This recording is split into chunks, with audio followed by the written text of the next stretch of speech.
குழந்தைய சாப்பிட வைக்கிறதுக்காக போன் கொடுக்குறீங்களா, இல்ல அவங்க அழுகைய அடக்கிறதுக்காக போன் கொடுக்குறீங்களா? இது ப்ராப்ளமோட சொல்யூஷன் இல்லைங்க, இது ப்ராப்ளமோட ஸ்டார்டிங். ஈஸியான வழி மாதிரி தோணும், ஆனா இது தப்பான வழிங்க. ஸ்லோவா உங்க குழந்தைய நீங்களே போனுக்கு அடிக்ட் பண்றீங்க.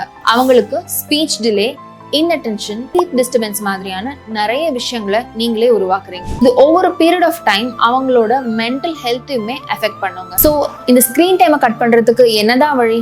ஃபர்ஸ்ட், சடனா ஸ்டாப் பண்ணாதீங்க, கிராஜுவலா போங்க. ரெண்டாவது, சாப்பிடும்போது கண்டிப்பா ஸ்கிரீன் காமிக்காதீங்க. மூணாவது, ஒன்னு வாங்கினா இன்னொன்னு கொடுக்கணும். அவங்களுக்கு டாய்ஸ், புக்ஸ், இல்ல நீங்களே பிசிக்கலா கூட இருந்து விளையாடுறது மாதிரியான ரீப்ளேஸ்மெண்ட்டை கொடுங்க. வெளியே அதிகமா விளையாடுறதுக்கு அலோவ் பண்ணுங்க. ஸோ முக்கியமான விஷயம், இந்த ஸ்கிரீன் டைமை ஒரு ரிவார்டா யூஸ் பண்ணாதீங்க. உதாரணத்துக்கு, இந்த டைம்குள்ள ஹோம்ஒர்க் முடிச்சுன்னா டிவி பார்க்க விடுவேன், கரெக்டா சாப்பிட்டுட்டேன்னா மொபைல் பார்க்க விடுவேன் மாதிரியான ரிவார்ட்ஸை கொடுக்காதீங்க. பிகாஸ் இந்த டிவி, மொபைல் அப்படிங்கறதெல்லாம் ரொம்ப ஸ்பெஷலான விஷயம்னா அவங்க மனசுல நீங்க இன்டைரக்டா பதிவு வைப்பீங்க.